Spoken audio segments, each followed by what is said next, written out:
j'ai une bonne et une mauvaise nouvelle à vous annoncer. La bonne, c'est que des explorateurs de l'association d'un certain Bill Gates sont partis dans l'Himalaya et ils ont prouvé l'existence de l'abominable homme des neiges. La mauvaise, c'est qu'ils ont été contaminés et ils ont retransmis la variole du Yéti. C'est une maladie très contagieuse. Rassurez-vous, elle ne contaminera pas les moutons. Par contre, les ânes sont particulièrement vulnérables pour être atteints de cette pathologie. Les médias n'ont pas encore divulgué ce virus, car Big Pharma n'a pas encore eu le temps de modifier les emballages des anciens vaccins contre le Covid pour que le nouveau vaccin soit validé. La variole du Yéti est tellement contagieuse qu'on n'aura même plus le droit d'aller dans les cimetières, pour ne pas risquer de faire mourir les défunts une seconde fois. Avant, il n'existait qu'un simple masque qui pouvait être très utile pour protéger la vie des poissons par exemple. Rassurez-vous, avec la variole du Yéti vous n'aurez plus de masque. Mais vous aurez ça, à la place.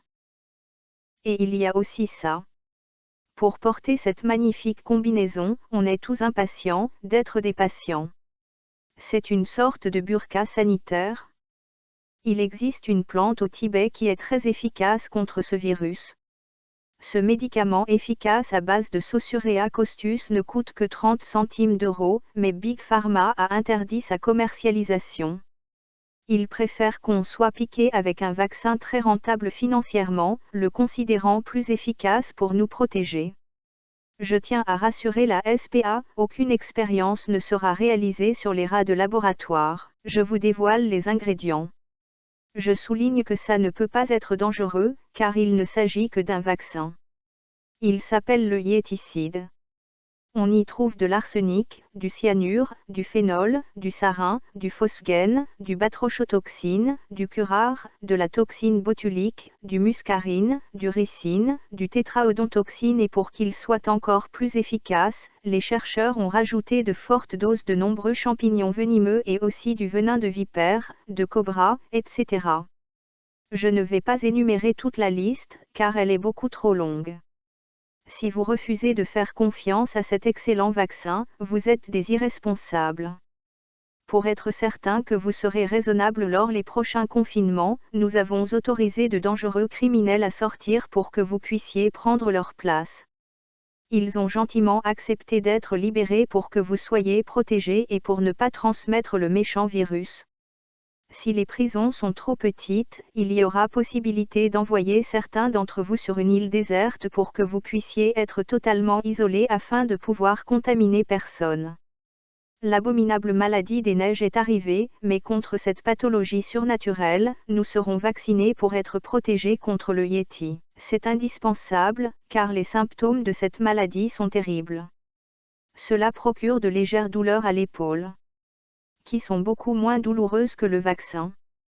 Le virus dont je suis atteint est encore beaucoup plus redoutable, il s'agit du virus du palmier. Je voulais rester dans cet hôpital où je me plaisais bien.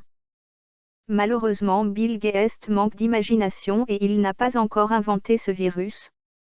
Ils n'ont pas voulu me garder, je n'ai malheureusement pas redoublé une deuxième semaine à l'hôpital. Pour en revenir à la terrifiante variole du Yéti.